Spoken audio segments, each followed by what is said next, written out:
Good evening students, welcome to study hub. तो आज हम बात करेंगे सीओपीडी के बारे में। तो सीओपीडी क्या होता है? तो COPD stand for chronic obstruction pulmonary disease. तो क्रॉनिक का मतलब क्या होता है? लंबे समय तक। ऑब्स्ट्रक्शन का मतलब क्या है? किसी भी तरह की रुकावट पैदा करना, उसको ही हम क्या कहते हैं? ऑब्स्ट्रक्शन। फिर पल्मोनरी डिसीज का मतलब क्या है?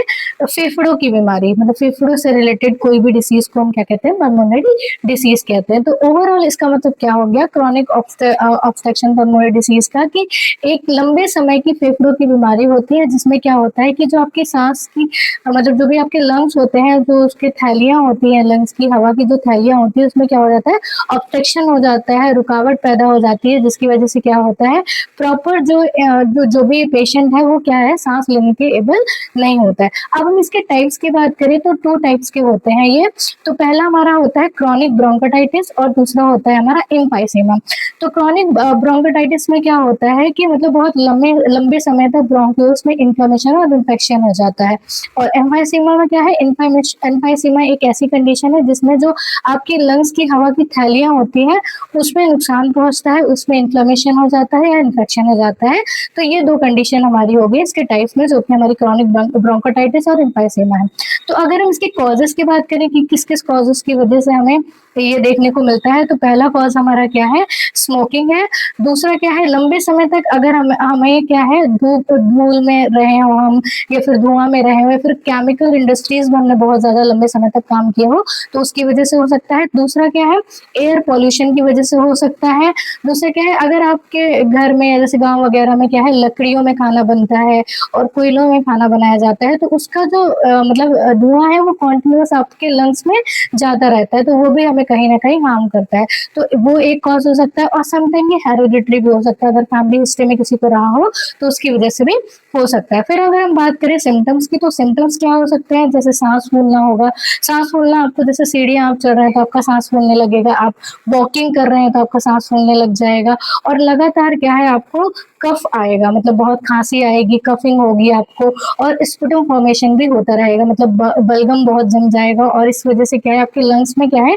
जकड़न सी पैदा हो जाएगी। और फिर क्या है? बार बार आपके छाती में इन्फेक्शन होने का डर होगा।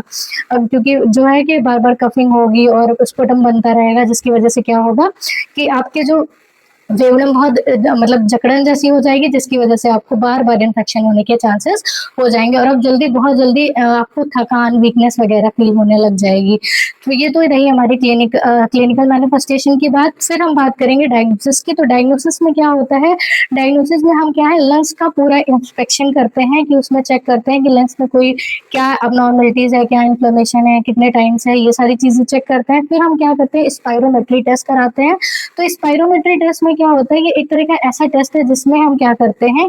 सांस की क्षमता को नापने का काम करते हैं। तो स्पायरोमेट्री हम कराते हैं, सीटी स्कैन करा सकते हैं, हम एक्सरे करा सकते हैं, ताकि हमारे लंग्स का जो भी ऑब्स्ट्रक्शन वगैरह है उसके बारे में हम पता कर सकें। और O2 लेवल का टेस्ट हम करते हैं, मतलब हमारा ऑक्सीजन लेवल का भी टेस्ट हम इसमें परफॉर्म करते हैं। फिर अगर हम इसकी ट्रीटमेंट की बात करें, तो ट्रीटमेंट में हम क्या कर सकते हैं?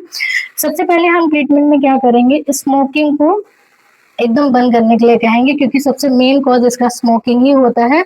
फिर क्या है? इनहेलेशन दे सकते हैं आप पेशेंट को, और मेडिकेशन दे सकते हैं, ताकि जो भी ऑब्स्ट्रक्शन है और जो भी इन्फ्लेमेशन है वो कम हो जाए। फिर हम क्या है? O2 थेरेपी देंगे, क्योंकि सांस लेने में बहुत ज्यादा दिक्कत होती है पेशेंट को, तो हमें क्या करना है?